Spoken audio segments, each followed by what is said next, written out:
Well, music is math because you're counting all the time, right? 1, 2, 3, 4, 2, 2, 3, 4, or 1, 2, 3, 2, 3, 3, or 1, 2, 3, 4, 5, 1, 2, 3, 4, 5, 1, 2, 3, 4, 5. The notes of the scale, each harmony is a frequency, which is mathematics. When they all come together, it's many frequencies. The overtone series, each note has many notes above it, all mathematical formulas.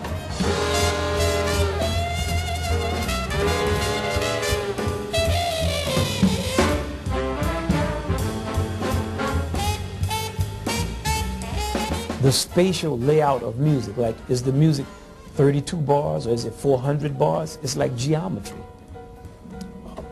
Many different type of music.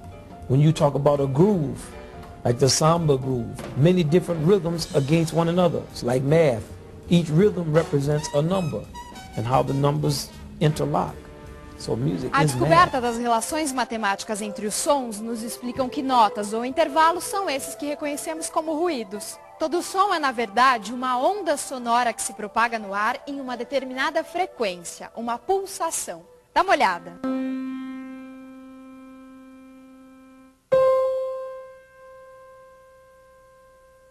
O som produzido pelos nossos passos são uma frequência.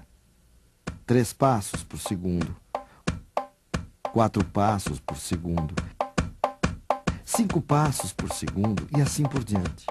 Se pudéssemos ouvir 440 passos em 1 segundo, teríamos este som. Esta é a nota Lá. Essa frequência é de 440 Hz, que significa 440 pulsos em 1 segundo. Todas as outras notas musicais são também frequências. Quando tocamos 2 desses sons juntos, estamos, na verdade, combinando frequências distintas. Neste caso, temos 2 notas Dó, uma mais grave e outra mais aguda. Vamos reduzir as frequências igualmente de maneira que possamos ouvir as pulsações como passos. Para cada passo deste Dó, 2 passos deste outro. Portanto, uma mesma nota, mais grave e mais aguda, tem uma relação matemática de 1 para 2. Se combinarmos o Dó com um Sol, teremos isso. Para cada 2 passos do Dó, 3 do Sol. A combinação de um Dó com um Fá gera a fração de 3 para 4. Esses são os intervalos mais agradáveis ao ouvido humano. São formados por frações simples. 1 para 2, 2 para 3, 3 para 4. Agora, veja só esta combinação. Um Fá com um Si. Uma grande confusão, não é mesmo? Um intervalo de 32 para 45. Elas começam juntas e só vão se encontrar depois de 32 passos do Fá e 45 do Si.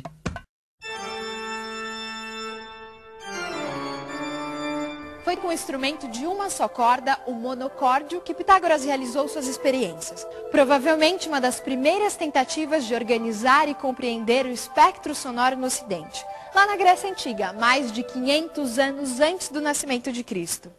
Pitágoras percebeu que o som produzido por uma corda esticada e pela sua metade eram reconhecidos pelos nossos ouvidos como sendo o mesmo som, mais grave e mais agudo. É como se ele fosse produzido por um homem. Ou por uma mulher ou criança. Mas ao fazermos vibrar uma terça parte dessa corda, um novo som aparecia. Tocados simultaneamente, esses sons produziam uma agradável combinação ao ouvido humano. Dividindo sucessivamente essa corda em sua 4ª parte, 5ª, 6ª e assim por diante, Pitágoras foi organizando matematicamente o espectro sonoro e encontrando as relações matemáticas existentes entre os sons das muitas escalas, das mais diversas regiões e épocas da civilização grega. Muito provavelmente foi partindo de um raciocínio semelhante que nasceram as escalas musicais em outras culturas. Se o som produzido por uma corda e o som produzido por essa corda, reduzida a 1/3 parte, produzem uma combinação agradável, o que aconteceria se, repetindo o mesmo raciocínio, também dividíssemos esta corda que produz esse novo som em 3?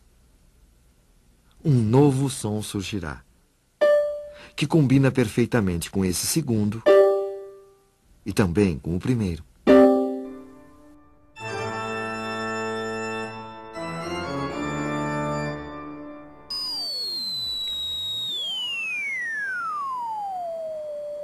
Com a invenção de modernos aparelhos analisadores de frequência, tornou-se possível comprovar matematicamente o que por intuição já se sabia desde os tempos remotos.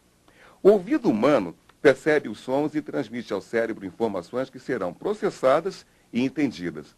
O som captado pelo ouvido humano ganha sentido quando ele chega no cérebro. O que a gente chama de som é resultado de oscilações muito rápidas que acontecem no ar que está em volta da gente, né?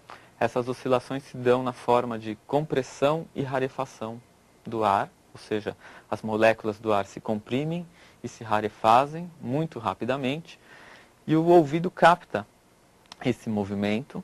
Quando ele se movimenta para frente, ele cria uma zona de compressão do ar. Quando ele se movimenta para trás, ele cria uma zona de rarefação do ar. Então aqui a gente teria uma representação dessas zonas de compressão, rarefação, que a gente pode representar como uma onda que vai se propagando. Quando ela está positiva, ela representa a compressão. Quando ela está negativa, ela representa a rarefação do ar. As notas musicais, na verdade, são variações da frequência de oscilação. Por exemplo, se alguém emitir um som que tem uma determinada frequência de vibração e uma outra pessoa emitir um que tenha o seu dobro, o ouvido humano interpreta essas frequências sonoras como equivalentes e passa a aceitá-las como sons musicais idênticos. Desde a antiguidade, nas mais variadas épocas, os povos se utilizaram desse conhecimento para organizar suas criações musicais. Desenvolveu-se o costume de utilizar os sons que o nosso ouvido reconhecia como equivalentes, como limites de uma espécie de espaço sonoro que poderia ser dividido, ou melhor, fracionado. Uma maneira bastante comum de fracionar esse espaço entre dois sons equivalentes, Dó e Dó, por exemplo, é em 7 partes. Por gerar 7 notas, criou-se a denominação oitava para este ciclo, já que o oitavo som passa a ser considerado o primeiro do espaço equivalente, dando a impressão de voltar ao início e assim, virtualmente, até o infinito.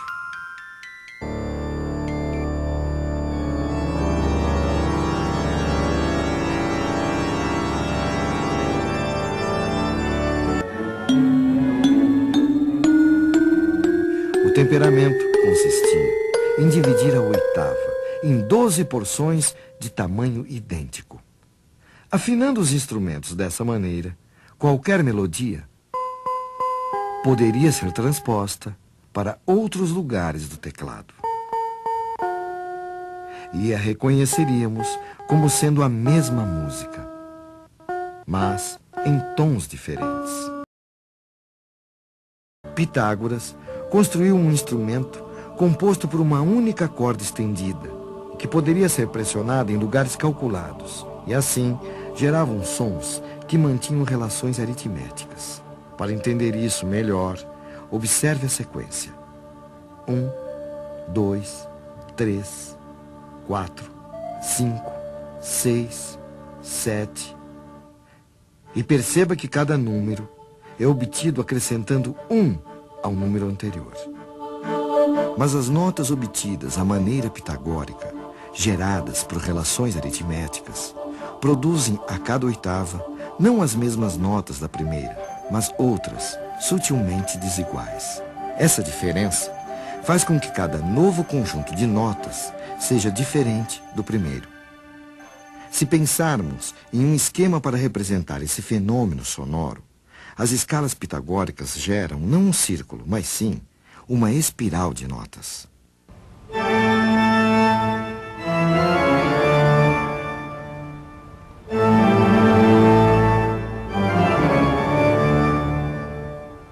A música produzida por Bach e outros músicos de sua época, por se utilizar dos acordes, que são notas tocadas simultaneamente, precisava de uma mesma afinação em todas as oitavas, para que não se tivesse a impressão de desafinação.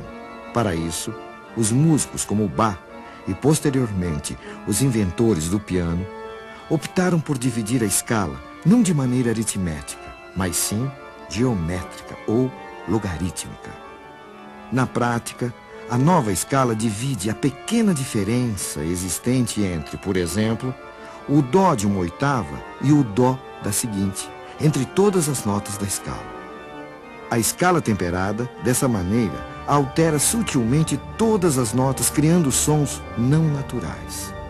Gera, porém, uma escala circular, em que o fim de uma oitava coincide com o início da outra, e assim é mais adequada à música da época de Bach.